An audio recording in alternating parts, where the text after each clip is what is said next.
තම තමන්ම පොඩ්ඩක් තම තමන්ම මේක ගලප ගන්න ඕනේ.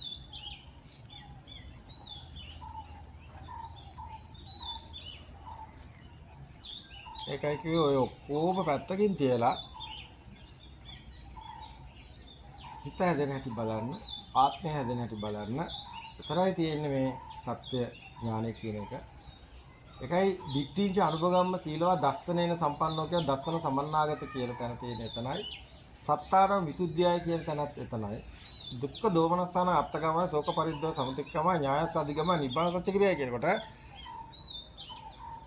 මේ සත්‍ය එයා අභ්‍යන්තරයට යාට දැනනකොට යාට දැනන්න ගත්තට පස්සේ එයාගේ අභ්‍යන්තරේ ඇත්තටම සිද්ධ වෙන්නේ අර ආත්මීය පව එක ආත්මීය ආරෝපණ බලය මේ තියනවා කියන එක පවත්ව ගන්න එකනේ දැන් නිවන හොයන්නේ. තියනවා කියන එක පවත්ව ගන්න නිවන කියලා අර දුක නැති කරපුවා තියනවා කියලා එකක් තමයි හොයන්නේ කියේ. ඔක නොපෙන්නුවාට ඔක තමයි වෙන්නේ. සිත හැමතිස්සෙම දෙන්නේ තියෙන එකක්. සිතට නැති එකක් දකින්න ක්‍රමයක් නැහැ. ඒක නිවන කියලා දෙයක් හොයනවා. එතකොට සිත හොයන්නේ අර සිත කියන්නේම අபிසංකරණ පාව එකක් ඊගාවක හොයන එක.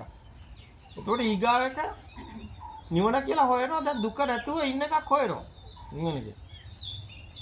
අතන සිත මේ කාගෙන් හරි ඇහුවොත් එහෙම මේ දැන් මේක පිනවන එකක් නැති වෙනවා නම් ඒ රූප ලෝකෙත් නැති වෙනවා නම් එහෙනම් ශබ්ද වර්ණ වලින් මම ලෝකෙත් ඇත්ත වෙන්නේ නැත්තම් එතකොට තියනවා කියන ඉත්ත කම්පණෙත් එහෙම තියනවා කියන කම්පනයක් පව එකක් කියලා කරේ ඒකත් නැති වෙනවා නම් මේ සිත කැමති වෙයිද කියලා ඇහුවේ ඒකයි. ඒකට මේ සිත කැමති නැහැ. කවදාවත් මේ සිත කැමති වෙන්නේ නැහැ. සිත නිවන් දකින්න කැමති නැහැ. සිත කවදාවත් නිවන් දකින්න කැමති නැහැ. සිත නිවන් දකින්නෙත් නැහැ. ඒකයි කිව්වේ මේ සිතින් මිදෙන මග, දුකින් මිදෙන මග, නිවන් දකින මග, නිස්සාරණ මග කිව්වේ මේ සිත නෙමෙයි.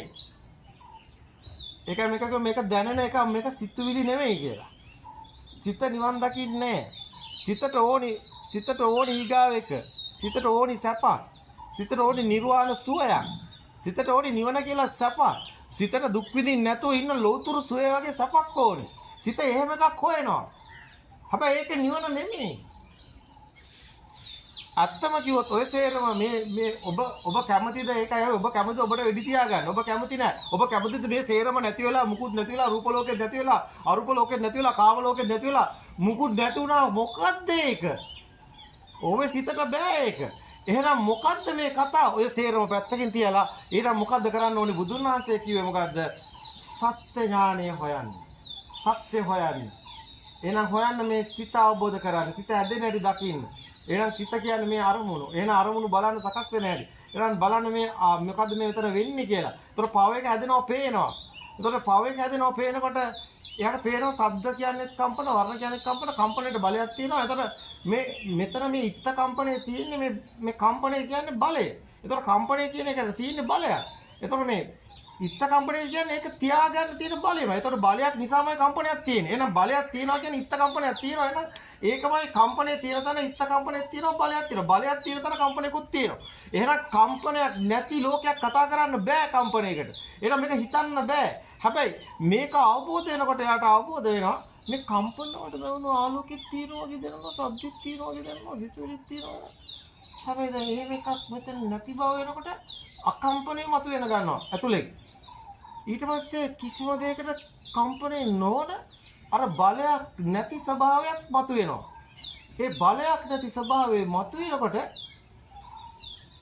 ආත්ම කතාවක් මොකක්වත් කතා කරන්න බෑ. හැබැයි යාර දැනෙනවා, පේනවා, ඇහෙනවා, සිතුවිලිත් තියෙනවා, සුවඳක් දැනෙනවා, මිරිස් කෑව දැවිල්ලක් දැනෙනවා, සිතුවිලිත් ඉතින් වැඩ කරනවා. හැබැයි යාට ඇතුලෙන් දැනෙනවා මේ ඔක්කොම මිදුණු අමුතු ස්වභාවයක් මොකක් හරි එකක් ඇතුලේ කියා ගන්න බැරි එකක් මතුවෙනවා. තිබ්බත් එකයි වගේ, හිටියත් එකයි වගේ. ඉතින් යකෝ ඒ ආයතන ටිකනේ වැඩ කරන්නේ කියලා හැමතිස්සෙම මතුවෙනවා ඇතුලේ සිග්නල් එකක් වගේ. ඊට පස්සේ බලනකොට කියලා නෑ මොකක් ආවත් තියෙනවා මේ ආයතන ටිකනේ. මිනිස් කෑවත් ඒක ආයතනේ. සුවඳක් ආයතනේ. ඊට පස්සේ සිතුවිලියවත් ඔකත් ආයතනේ. ඊට පස්සේ ඇතුලේ පහසක් ආවත් යකෝ ඔකත් ආයතනේ. ඊට පස්සේ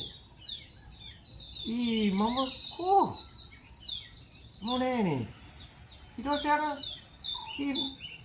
යාර අන්තු ගුන්දුම යා බලන්න මේ තව මොකක් කරේකට බලන්න ඒකත් ආයතනෙ. තව එකක් බලන්න ඒකත් ආයතනෙ. හිතනවා නෙමෙයි ඇතුලෙන් එනවා එහෙම එකක්. සංඥාවක් වගේ ඇතුලෙන් එනවා දැනෙන ස්වභාවයක්. ඊට පස්සේ එයාට දැනෙනවා මේ මොන ඉතියත් එකයි නැසත් එකයි. ඇත්තටම ආත්මය නිරුද්ධයි. එයාටම දැනෙනවා එයා දැන් එයාට දැන් ඉතියත් ඒවත් ඒ. අරේම කතාවක් නැහැ. කාටවත් කියා ගන්නත් බෑ. ඇත්තටම එයා එතනයි. එයාගේ ආත්මය නිරුද්ධයි. සරකුඩු වැඩ කරනවා සෙල්සස් ටික වැඩ කරනවා. මේක දැනෙන මොහොතට අභ්‍යන්තරයට දැනෙන්න ගත්තට පස්සේ සම්පූර්ණයෙන්ම කතාව වෙනස්. ඒක ආත්මයක් නෙවෙයි. මේක අනාත්ම ධර්මයක් කිව්වේ මෙන්න මේකයි. මේක කොහොමද ඇත්තටම ආත්මයක් තිබිලා නැහැ. තිබුණේ පාව එකක්. ওই පාව එක සාසව ස්වභාවයක් යුක්තාණී ධම්ම පාව එක තිබුණා. කම්පණයේ නුනේ මේ අපේ නැති කරන්ට් එකක් වගේ එකක්. පාව එකක්. ආරෝපණ බලයක් ඒක නැති වෙලා. ඊට පස්සේ කිසිම එකක යාට ආයතන ස්වභාව දැනෙනවා. අර කලින් වගේ පිච්චෙන ස්වභාවය නැහැ. ඒක තියෙන්න ඕනද කියලා කරුණා? නෝ දියලා නෝ මොකද්ද? ඔන්නෝම එකක් යාට එනවා. ඕනනම් හරියන්නේ නැහැ නෝ මොකද එකක් කරනවා. වෙනස්ම මානයක්. එකම මානයකටවත් අයිති නැති අමාන ස්වභාවයක් අතුලාන්තේ වැඩ කරනවා. ඒක යාට තේරෙනවා දැනෙනවා. කිසි කෙනෙකුට කියා ගන්න ක්‍රමයක් නැහැ. ඕක මේ උපදින කැමති කියලා හොත් සිතුවිලි කියන කැමති කිය. හැබැයි මෙයාට උප්පත්තිය කියන කතාවකුත් නැහැ. මරණය කියන කතාවකුත් නැහැ. ඇයි? එහෙම කෙනෙක් නෑ. ප්‍රශ්නේ වැඩි කිය.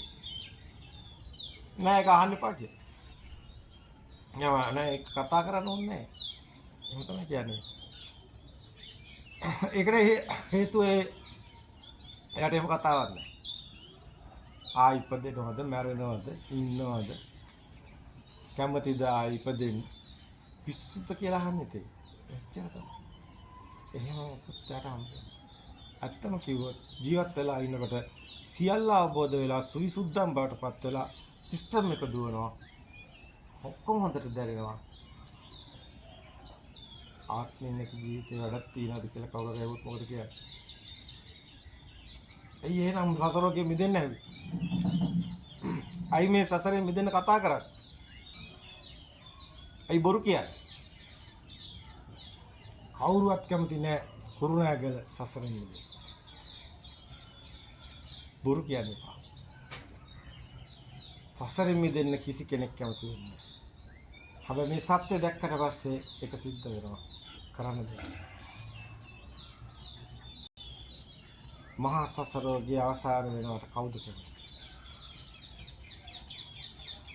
ඇයි අපිටම බොරුකාරයෝ උනේ? මේ සිත බොරු කරා. මේ සිත බොරු කිව්වා. අපි මේ සිතට නවති.